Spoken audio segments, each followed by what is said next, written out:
Hi, my name is Quiara Alegria Hudes, and I am the co-screenwriter and co-storywriter of VIVO. I met Lin-Manuel in 2004. I had just moved to New York City. He was a young composer and playwright out of New York, writing about the Puerto Rican community here that he had grown up in. I was a young playwright and kind of former composer out of Philadelphia who was writing about the Boricua community there that I had grown up in. And we found our way to each other because it's a small world, and we joined forces to write in the Heights together. Amongst the many hats I wear, one of the most important ones is big sister. When I was 13, one of my three siblings, Gabi, was born. And I was a very introverted, kind of reserved and shy person. I was always the listener in the family. When my sister was born, she blew that to smithereens. She, first of all, was like super chubby and loved her body. Her round belly to her was miraculous. And she used to dance around the house saying, "My belly is round as the Mother Earth." It was before the world had kind of taught her to think otherwise about it. And that was just one example. She was free. This girl was free. And through her, I became free through being her big sister. I grew up with her watching like Little Mermaid, watching Beauty and the Beast, all of these amazing animated Disney musicals. And I loved them so much. I loved the scores. I loved the sense of escape and make-believe. But I could also see, I wanted my little sister to have other kinds of female role models that weren't so much like the good girl or the dutiful one, but that made my sister feel aspirational as opposed to exceptional. So I've been wanting to write a character like Gabi for a long time. When I switched from composing to playwriting, one of the first plays I wrote in 2003, I think has a kind of beta version of the character Gabi. It was called The Adventures of Barrio Girl. And it's this wild child, kind of free, larger than life, very expressive and unreserved girl.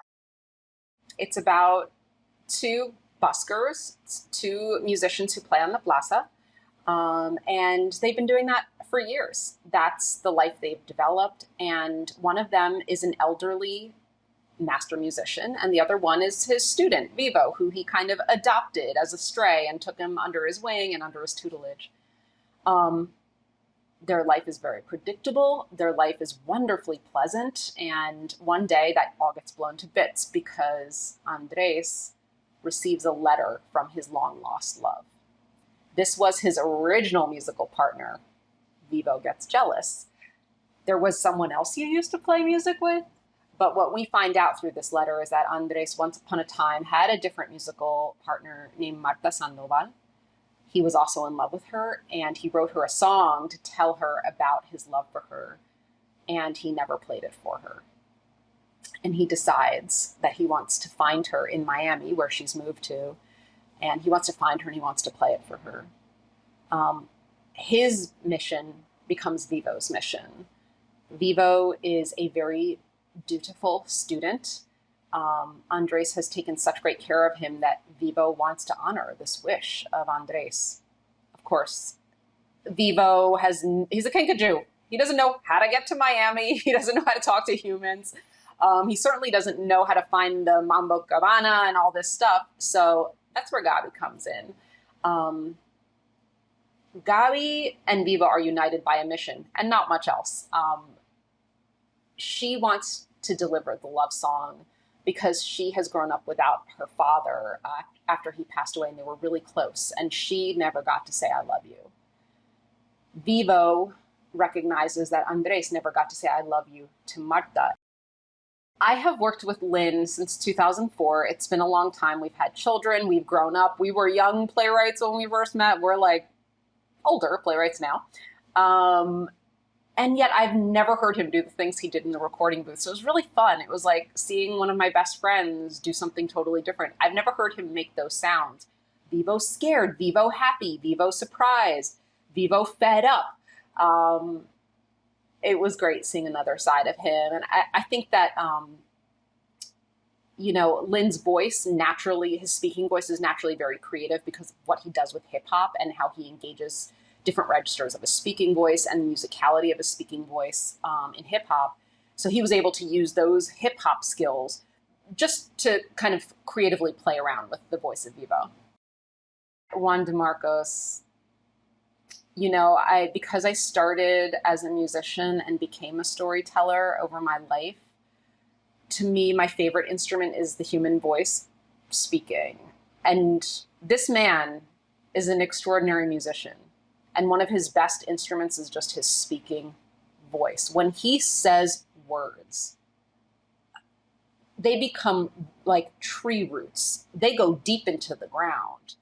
And they're majestic, and they've got soul, and they've got depth.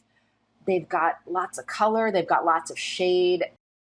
I mean, VIVO's dazzling. VIVO's like your friend who at a party has the best party trick of them all because he's an amazing musician. I have some musician friends, and when they come over for holiday parties or just to hang out, you know, you're always like, oh, I really hope they play piano. I really hope they bust out their guitar. VIVO's like that. You want to hang around him and hear what he's got cooking. I think people will love Gabi because she's irreverent, and that's what makes her aspirational. Like, I want to be like her. I want to be that confident. Maybe she's a little bit unself-aware, but I think more than that, it's just really cool to hang out with that person who is not apologetic about being who she is. You know, it reminds you like, all right, well, I better be myself too.